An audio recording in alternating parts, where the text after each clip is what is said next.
Salah satu ciri dalam gereja Katolik yaitu mengenai penghormatan terhadap Bunda Maria. Gereja tidak menempatkan Maria sejajar dengan Allah. Maria itu bukan sasaran dari doa. Karena itu seorang Katolik kalau berdoa itu bukan kepada Maria, tetapi berdoa kepada Allah. Bunda Maria adalah manusia sama seperti kita, tetapi dia dipilih oleh Allah untuk mengandung sabdanya menjadi manusia. Maria dilibatkan dalam karya keselamatan oleh Allah. Dia dilibatkan untuk mendagingkan sabdanya. Penghormatan gereja Katolik terhadap Bunda Maria itu bukannya tanpa dasar. Kalau kita mengingat kata-kata dari malaikat Gabriel, "Salam hai engkau yang dikaruniai, Tuhan menyertai engkau."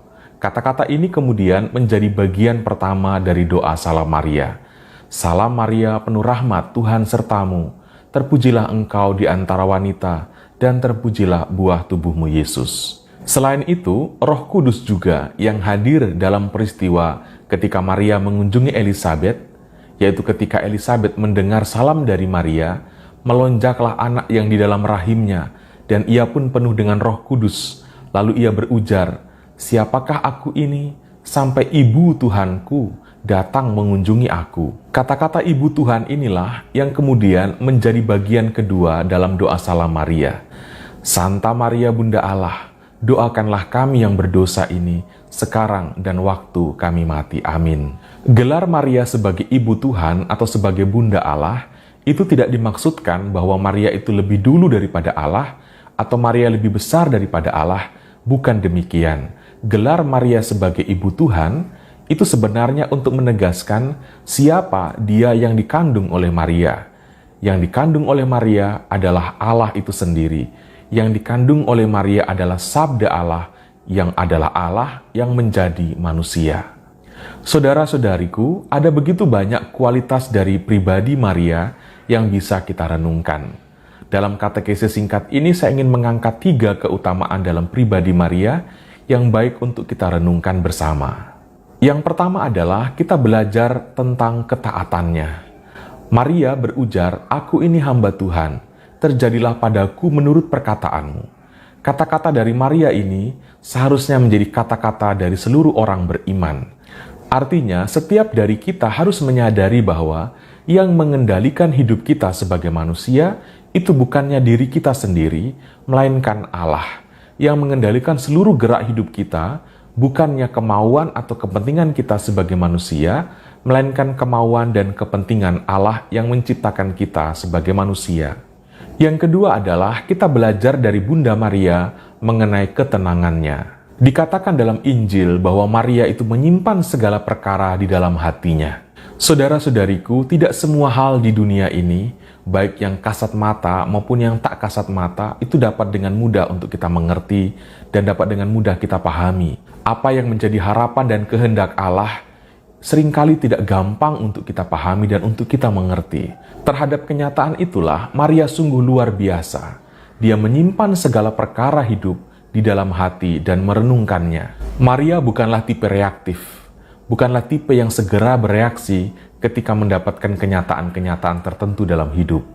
Ia bukan tipe gelisah yang kemudian segera membuat keputusan atau kesimpulan-kesimpulan pribadi. Ketenangannya dalam menghadapi sebuah persoalan ini patut untuk menjadi bagian dari permenungan harian kita. Ketenangan dari Bunda Maria ini adalah buah dari keyakinan bahwa Allah itu menyertai, Allah itu menuntun. Yang ketiga adalah kita belajar dari Bunda Maria mengenai pengenalannya yang sangat mendalam terhadap Yesus. Saat perkawinan di Kana misalnya, kita melihat bagaimana Maria mendekati Yesus dan berkata, "Mereka kehabisan anggur." Maria tidak mengatakan atau tidak menyampaikan tuntutan yang lebih daripada itu. Dia hanya menyampaikan fakta dari sebuah persoalan, lalu membiarkan Yesus bertindak sesuai dengan kehendak Yesus. Saudara-saudariku terkasih, bagi saya inilah doa yang sejati. Doa yang sejati terjadi bukan ketika kita menyampaikan kepentingan dan kemauan kita di hadapan Allah, bukan ketika kita menjejali Allah dengan sederet kata-kata kita, tetapi ketika kita menyampaikan persoalan hidup kita dan membiarkan Allah bertindak sesuai dengan kehendaknya atas persoalan yang sedang kita hadapi. Terhadap persoalan kehabisan anggur, Bunda Maria tidak meminta Yesus untuk menyediakan anggur, untuk membuat mujizat, untuk membuat tanda-tanda heran, dan lain sebagainya. Tidak demikian. Maria hanya mendekati Yesus dan berkata, "Mereka kehabisan anggur." Lalu, Maria seakan-akan penuh kepercayaan dan iman, percaya bahwa Yesus akan melakukan hal yang terbaik, yang tepat pada waktu itu sesuai dengan kehendak dan kemauan Yesus. Saudara-saudariku terkasih, inilah 3 hal yang saya renungkan menyangkut kualitas dari kepribadian serta iman Bunda Maria. Semoga selama bulan Rosario ini, selain kita mendaraskan doa-doa Salam Maria, kita juga serentak memeditasikan dan mengkontemplasikan kualitas pribadi Bunda Maria. Sehingga kebersamaan kita selama sebulan ini bersama Maria dalam doa Rosario membuat juga kualitas Maria menjadi bagian dari kualitas hidup kita sendiri. Tuhan memberkati kita semua.